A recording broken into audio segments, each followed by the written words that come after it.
Hi guys, thank you for taking the time to stop by my channel. If you're a subscriber, welcome back, and if you're new to the channel, please take a moment to like and subscribe to the channel.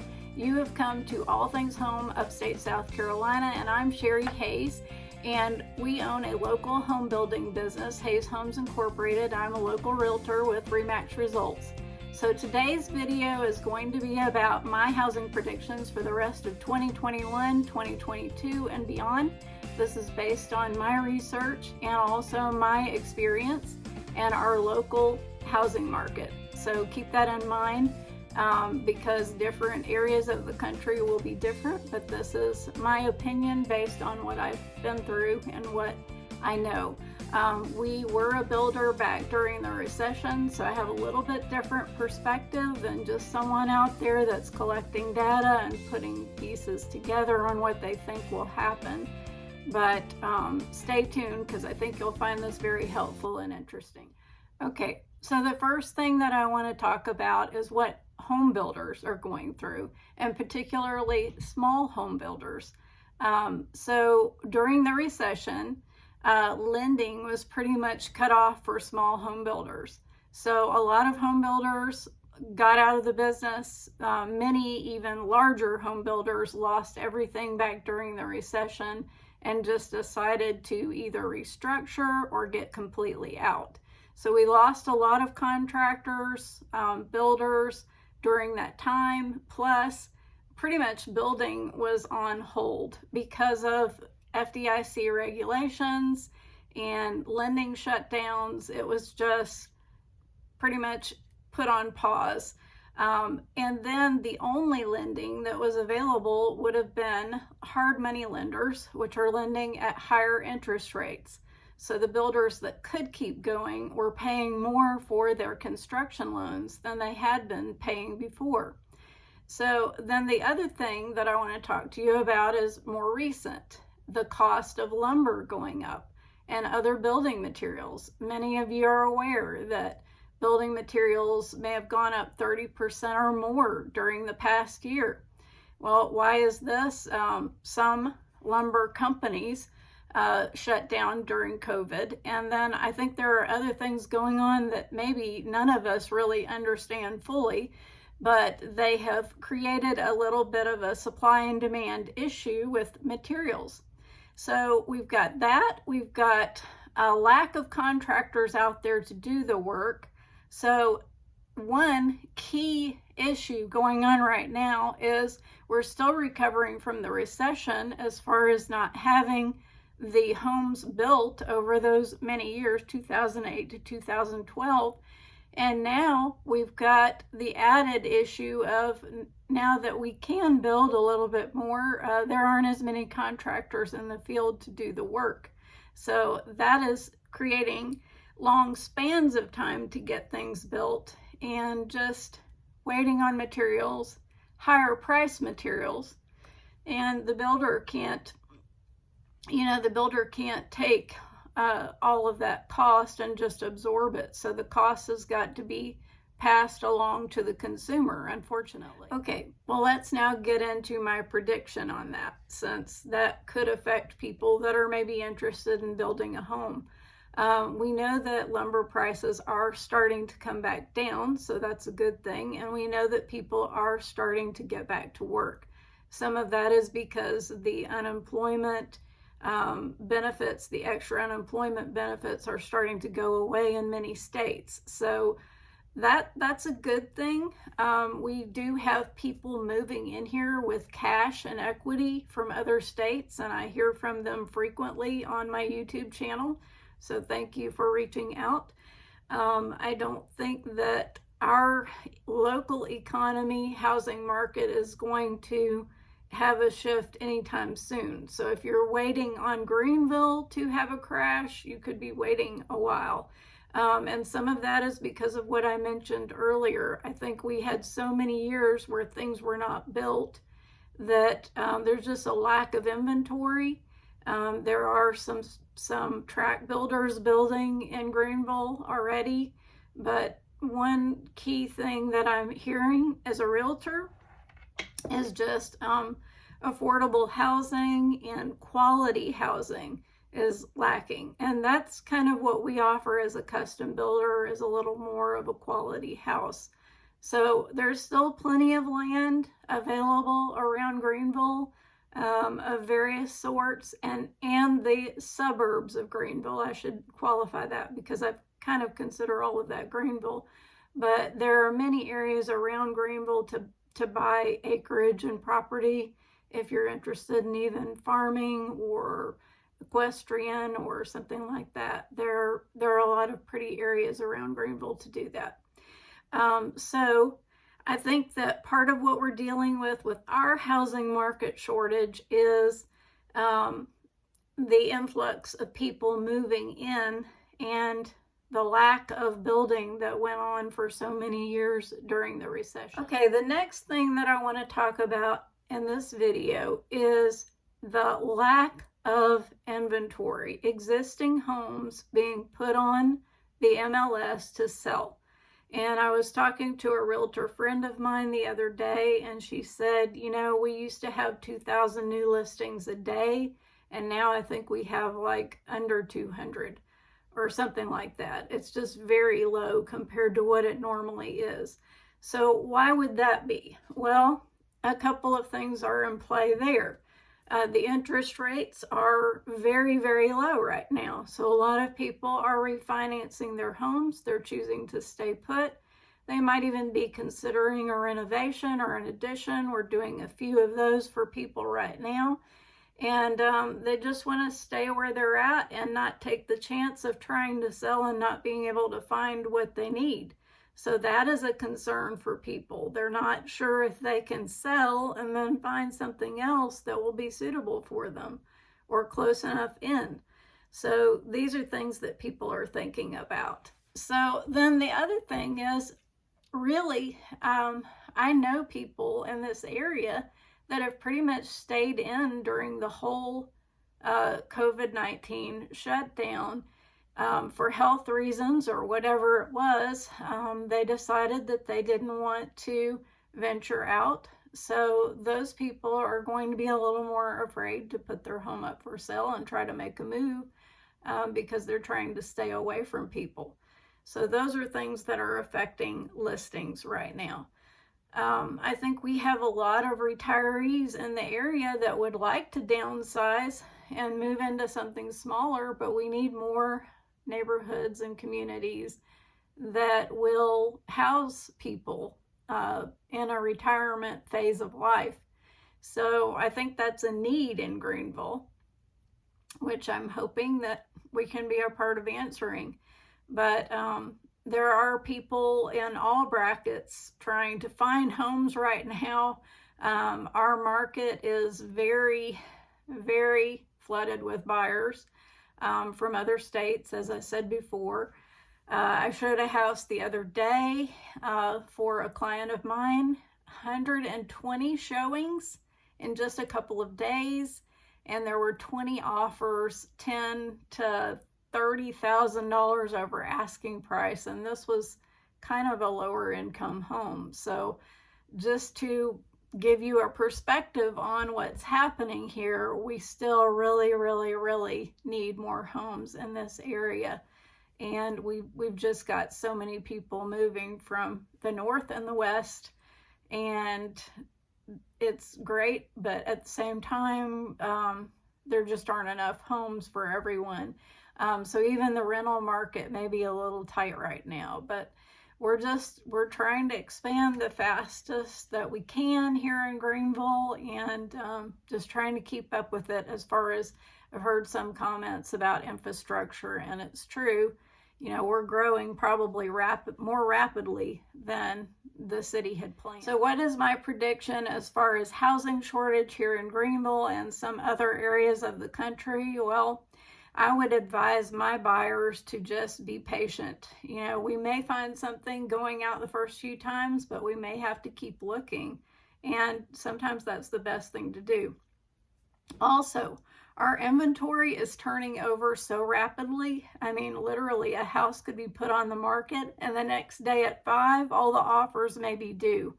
So just keep that in mind, that looking now, if you're going to move 3 months from now, is not going to do you any good, because the inventory that we have now is not going to be available later down the line. So do I think that now is a good time to buy in Greenville? Absolutely, because I think it is going to continue to grow. If you'll watch some of my other videos on Greenville and the housing market, you'll see, I just think with the city planning that they've done here, it makes it very desirable for a lot of people. We're near the ocean, within 3 hours of Myrtle Beach and Charleston, or you can go up to Pigeon Forge and enjoy the mountains in about 2.5 to 3 hours. Gatlinburg, Pigeon Forge. We're near Charlotte, we're near Atlanta, within a couple of hours of each one of those.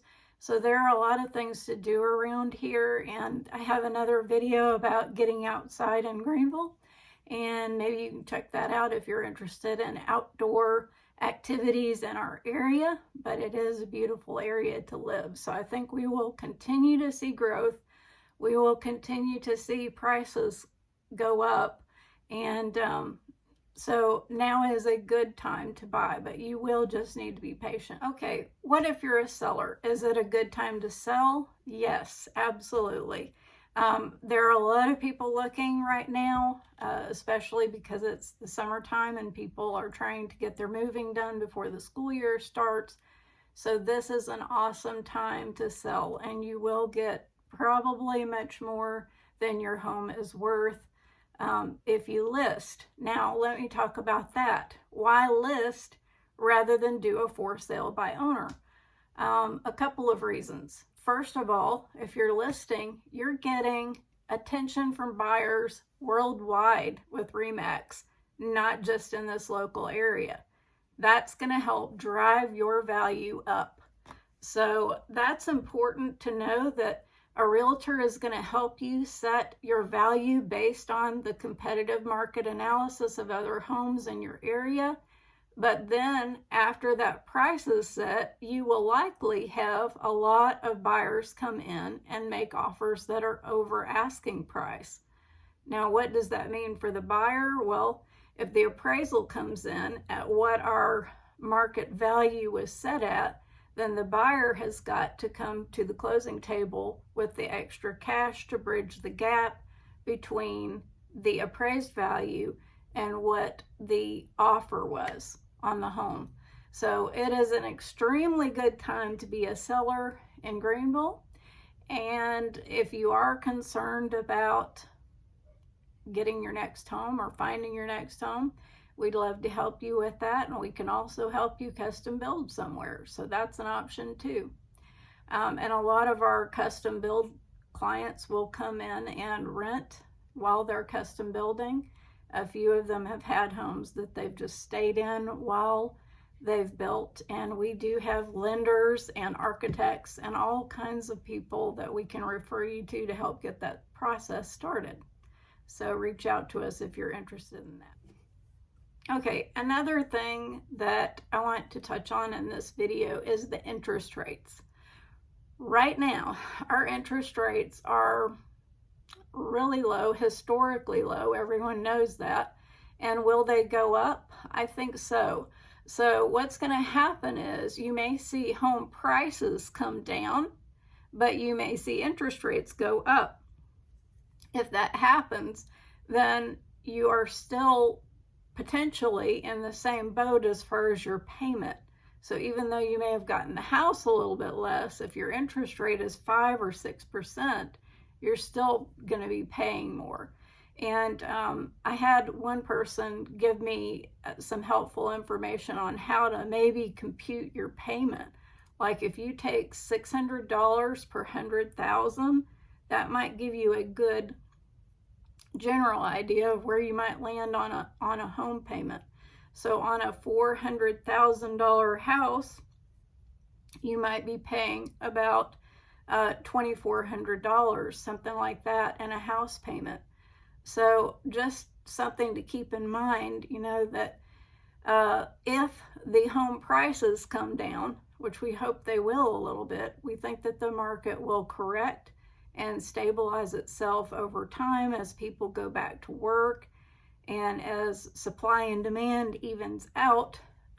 But if interest rates go up, you could be still in the same boat as far as payment. This morning I was doing some more research and landed on another YouTube video that said there is no housing shortage and there is definitely going to be a crash. Okay, well, I kind of disagree with that for a couple of reasons. Back in 2008, when everything crashed and there was a recession, the banks were lending more than home values were worth. Like, they'd lend you enough to pay off your debt or buy furniture or whatever. So people were literally upside down in their home loans. They may have owed $30,000, $40,000, $50,000 more than the home was worth. And then we got high gas prices, people started losing jobs, and all of a sudden everything folded. So that I think contributed a lot to the recession. I don't see the same elements in play here because the home lending is very strict now. We have got lenders that say, okay, we will loan you this much, but you've got to bring a deposit to the table of this much, even though the home's value is more than that. So they're not offering to give buyers extra money over and above the value of the home right now. You've got to pretty much have cash or equity to be able to do those things. And that's what's putting new home buyers in an awkward situation because they're competing against investors and people moving in here with cash that literally have more of an opportunity to buy without contingencies. So that I don't really agree with. I don't see us having a crash, at least not here. I think there are some other areas of the country that, yeah, they could be overbuilding, and maybe that will happen. The other point was made that there are a lot of older people passing away and their homes will become available, and then there are less people being born.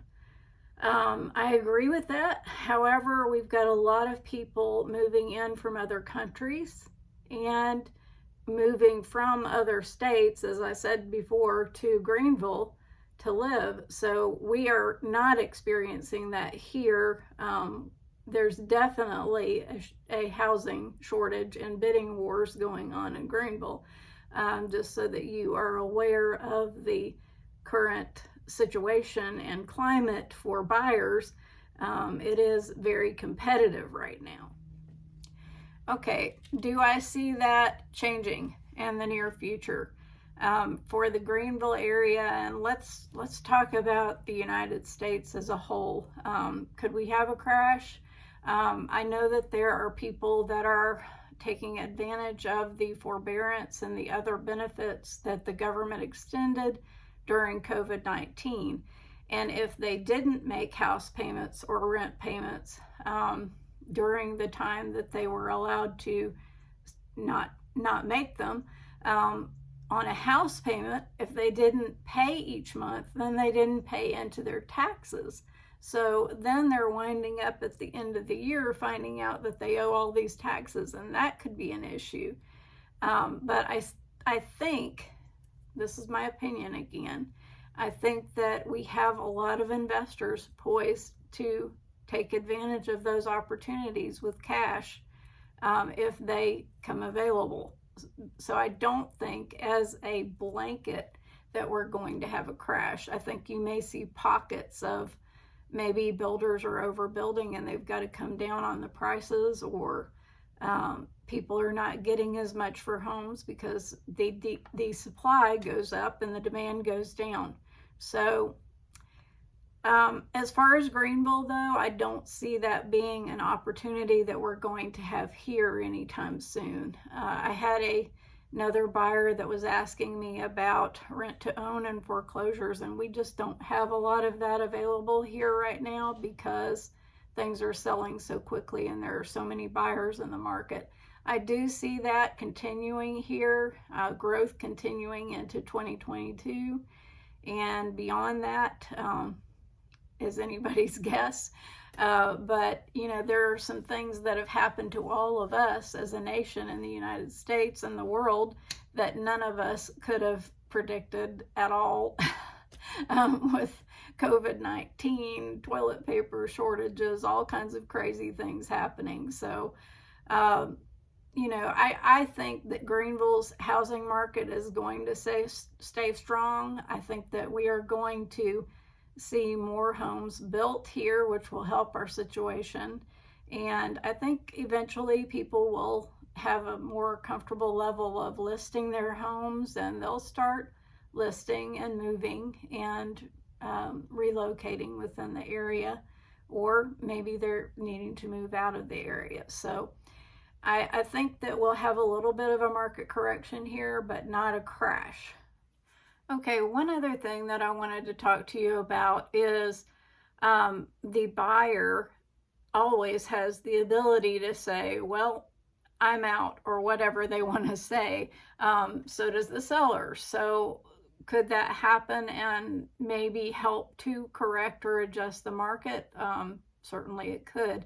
It just depends on how much the buyer is needing to move and find a place to move to. And also if they want to take advantage of low interest rates, and if they believe that home prices will go higher than they are now. So if the buyers do continue to rent, that could be one contributing factor to bringing prices down, because a lot of this is purely supply and demand. And the more buyers there are in the market competing for the few homes that are out there, the higher the prices will go. And that's just generally the way things happen. So one thing that I would maybe advise my buyers, if you think you're going to be in an area for 5 years or more, I think it is going to be in your best interest to go ahead and buy. And don't buy on an arm.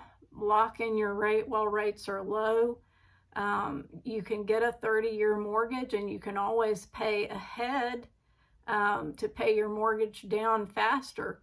I think that I was listening to another YouTube video the other day, and the person doing the video said that in some other countries, they don't even have the benefit of having a locked-in 30-year mortgage. Their mortgage rates adjust every few years. So that's a dangerous situation, because if mortgage rates interest rates go up to where they were, you know, many years ago, up above 8%, that can hugely affect your payment and how much interest you're paying on the life of the loan. Remember, on a house, that you're going to be paying mostly interest for the first third of the loan. And then after that, you start paying more and more principal. So it's always in your benefit to buy something that you can comfortably afford and pay more on it than what you need to pay for a 30-year mortgage. And we can talk more about that in another video, but these are just some financial tips to help you gain more. Of course, if you're moving in here with cash, you could use your cash to build a home. We've even had some people that have taken out a loan just because interest rates are so low and held on to the cash to use for retirement. Hey guys, thanks so much for watching the video on my housing predictions for 2022 and beyond. And again, these are my opinions based on my research and based on what I have been reading and my experience. So if you like the video, please hit like, subscribe, and share it, and comment below if you have a comment. If there's a topic that you would like to see a video on, we're always interested in hearing from our viewers, and we really do try to reach out to each viewer and respond. So make sure that you share the video, and I'll put the links below on how to reach us as far as custom building with Hayes Homes Incorporated, or if you're looking for a home, RE/MAX Results and Travelers Rest. And we always appreciate each and every person that takes the time to watch the video all the way through. So thank you and have a great day.